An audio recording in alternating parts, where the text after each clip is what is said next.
Let's do a quick review of this week's information on dating and fossilization. There's a lot of information in this chapter, and it can be a bit confusing.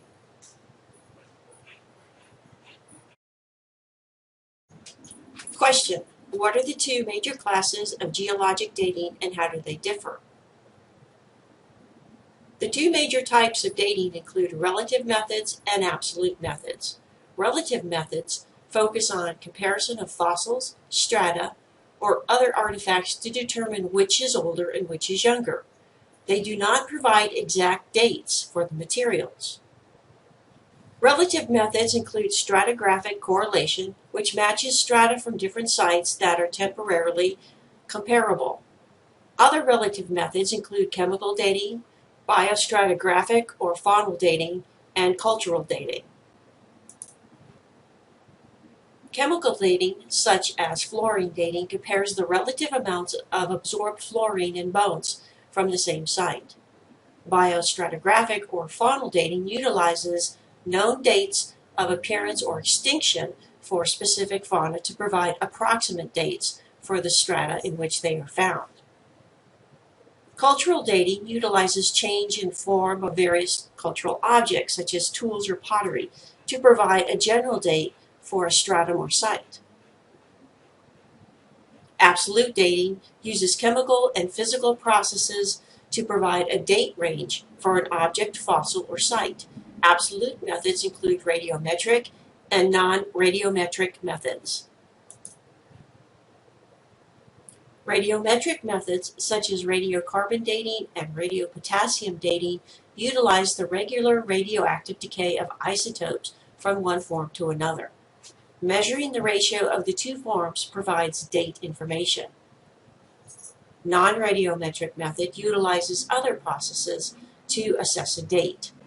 Non-radiometric methods include dendrochronology or tree ring dating, amino acid dating, fission track, paleomagnetic dating, electron spin resonance, and luminescence.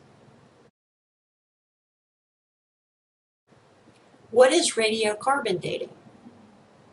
Radiocarbon dating, or carbon-14 dating, is based on isotopes or alternate forms of carbon. An organism takes in carbon-14, a radioactive or unstable isotope, and carbon-12, a stable isotope, during life. Both carbon isotopes are found in plant materials that acquire carbon through the use of carbon dioxide and photosynthesis.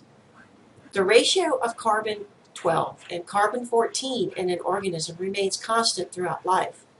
Once an organism dies, however, the unstable carbon-14 begins to decay into nitrogen-14, and the ratio of carbon-12 and carbon-14 alters. By measuring this ratio, researchers are able to calculate how long the organism has been dead. The time it takes for half of the original amount of carbon-14 to decay into nitrogen-14 is referred to as a half-life. The half-life of carbon-14 is 5,730 years. This relatively short half-life means radiocarbon dating can only be used for sites within the past 50,000 to 70,000 years. What are fossils and fossilization? Fossils are the remains of deceased organisms that have become rock, enabling them to be preserved for thousands or millions of years. Inorganic materials such as iron and silica slowly and steadily replace the organic materials with calcium and phosphorus in the organism.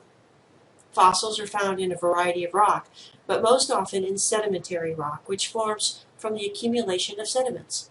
The replacement of organic materials with inorganic materials is not always complete, as DNA is sometimes preserved within the fossil. The DNA can then be analyzed to learn more about the organism. Any living organism can become fossilized, including bacteria, plants, and animals. The chances of fossilization are very slim because it requires that the remains be quickly buried and be kept in an oxygen-free environment. Scavengers and bacterial activity must be prevented so that decomposition is limited. These specific requirements explain why fossils are so rare. Question: what are the limitations of the fossil record? Since fossilization requires very unique circumstances, fossils are very rare. As a result, fossils do not necessarily provide a complete representation of the past. The more fossilized remains available for study, the more information can be obtained and a more complete understanding achieved. The incomplete fossil record is due in part to the lack of discovery, as only some areas are the focus of excavation and investigation. In addition, local climate and environmental conditions determine whether fossils will occur, so that there is differential preservation among different locations. Moreover, the rock sequences are not always complete in these places, so certain periods cannot be investigated. Paleoanthropologists focus much of their research in East and South Africa because these areas have the most ideal conditions for fossilization and access to the deep layers containing the fossils. While early hominids likely lived throughout the entire continent, it is in these specific regions where paleoanthropologists have had the most success at discovering fossils. Question: what is Steno's law of superposition and how does it apply to stratigraphic dating?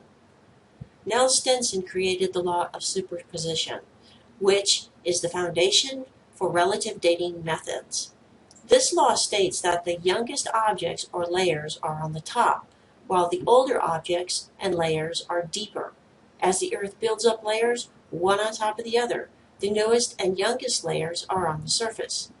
As you move down from the surface, the layers get progressively older.